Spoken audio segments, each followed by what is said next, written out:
Bonjour, c'est Marwan avec vous. Je suis certifié SQL Server 2012 et Windows Server 2012.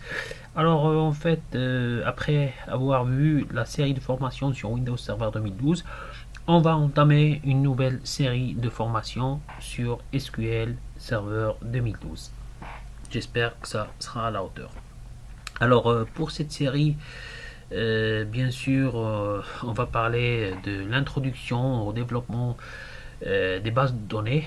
Grosso modo, on va voir l'historique un petit peu au niveau des bases de données. Et puis, bien sûr, on va installer ensemble SQL Server. On va voir ensemble en direct comment ça se passe au niveau de l'installation. Après, donc, on va voir la différence entre le langage DML et DDL. Vous allez voir, c'est très simple. Il ne faut pas avoir peur des nomenclatures DML, DDL. Parfois, ça fait peur au niveau des mots. Mais rassurez-vous, c'est très simple. Donc, on va voir la différence entre le DML et le DDL. C'est-à-dire DML, Data Manipulation Language, et DDL, Data Definition Language. Donc, vous allez voir en fait la grosse différence entre les deux. Et puis bien sûr on va travailler sur quelques requêtes assez simples, très simples pour bien maîtriser un petit peu la différence entre ces deux langages et bien sûr commencer à s'initier au script SQL.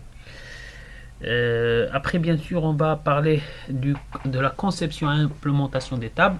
Comme vous savez, les tables, ce sont les objets les plus connus au niveau des bases de données. Bien sûr, il y a d'autres objets au niveau des bases de données, notamment les vues, les fonctions, ce qu'on appelle inline valued function ou user valued function. De toute façon, les fonctions, on va les voir. On va voir les procédures de stockage, le storage procedure. On va voir les vues. On va voir d'autres objets d'audit comme par exemple les triggers. Tout ça, on va les voir ensemble après dans notre suite de formation qui se déroulera sur tous ces chapitres-là affichés. Donc, on va voir en fait les tables.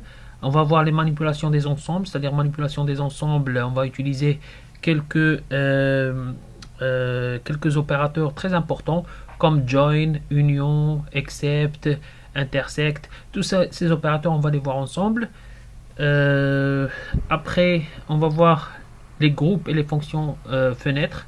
En fait, comment grouper les données au niveau d'une table. Ça, on va voir. Vous allez voir. Donc, une fois qu'on arrive à ce niveau-là, vous allez voir que vous allez commencer à comprendre vraiment les scripts SQL et vous commencerez à faire vous-même des scripts SQL assez plus ou moins avancés.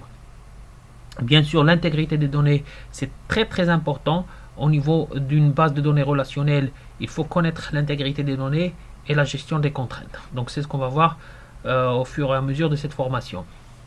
Les transactions, donc on va voir, donc ça c'est un petit peu high level, donc les transactions.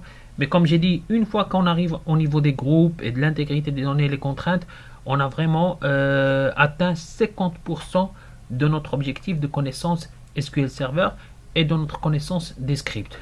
Donc les scripts qu'on va utiliser, c'est normalement via le TSQL.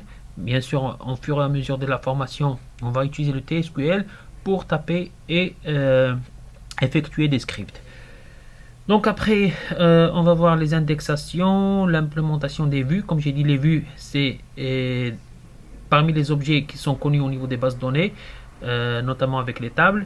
Les procédures de stockage, les fonctionnalités et des fonctions définies, c'est-à-dire ce qu'on appelle en anglais inline valued function ou user defined function. Et après, on va voir les déclencheurs ou ce qu'on appelle en anglais communément les triggers. Et puis quelques notions sur les données XML. Voilà, en fait, ça c'est le planning de formation SQL Server 2012 qu'on va faire ensemble. Bien sûr, au fur et à mesure de notre formation, on va intégrer encore d'autres fonctionnalités, des exercices, des mini-labs.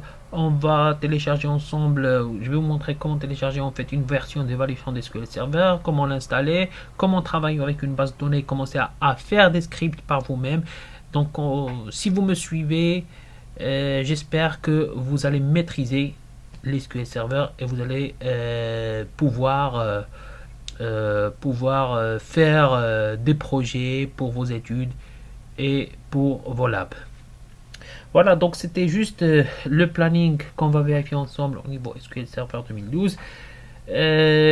En maîtrisant cela, croyez-moi, vous allez aimer d'être un administrateur de base de données et vous allez vous initier aux bases de données et même maîtriser les bases de données. Donc de l'initiation à la maîtrise. Donc c'est ce que je vais faire comme formation, comme je l'ai fait précédemment pour Windows Server, pour l'administration système, de l'initiation à la maîtrise. Et j'espère que pour cette série de formations, ça sera aussi de l'initiation à la maîtrise et que vous allez pouvoir, à la fin de cette série de formations, vraiment maîtriser les bases de données. Donc voilà, je ne vais pas trop tarder, je vous remercie. Et puis avant de nous quitter, bien sûr, n'hésitez pas à vous abonner à ma chaîne YouTube Marwan Le Tech, ma chaîne YouTube Marwan Le Tech, et surtout suivez-moi et likez ma page Facebook Marwan Le Geek. S'il vous plaît, likez ma page Facebook Marwan Le Geek, c'est très important. Vous allez avoir plein de nouveautés et plein de liens très utiles. Merci beaucoup et je vous dis à bientôt. Avant de nous quitter, j'allais oublier, je vais peut-être m'absenter pendant 2 semaines, mais après 2 semaines, je vais revenir pour commencer à faire la formation. Merci, à bientôt.